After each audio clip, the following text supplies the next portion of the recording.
آگے دیکھیے قرآن 471 میں کہہ رہے ہیں جو عورت وقت اور عادت کی عادت رکھتی ہو، اگر اسے عادت کے تمام دنوں میں اور عادت سے چند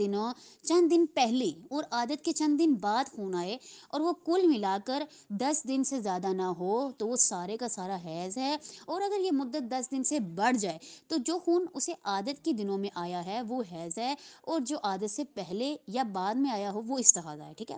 اور جو عبادات وہ عادت سے پہلے اور بعد کے دنوں میں بجا نہیں لائی، ان کی قضا کرنا ضروری ہے،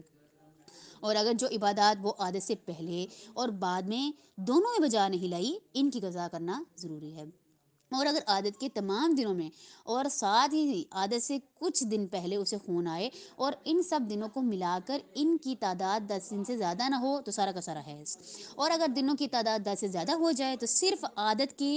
دنوں میں آنے والا خون حیض ہوگا، اور اگرچہ اس میں حیض کی علامات نہ بھی ہوں اور اس سے پہلے آنے والا خون حیض کی علامات کے ساتھ ہو، اور جو خون اس سے پہلے آئے وہ استحاضہ، اور اگر ان دنوں میں عبادت نہ کی ہو تو ضروری ہے کہ ان کی قضا کرے، قضا لازم ہے۔ اور اگر عادت کے تمام دنوں میں اور ساتھ ہی عادت کے چند دن بعد خون آئے اور کل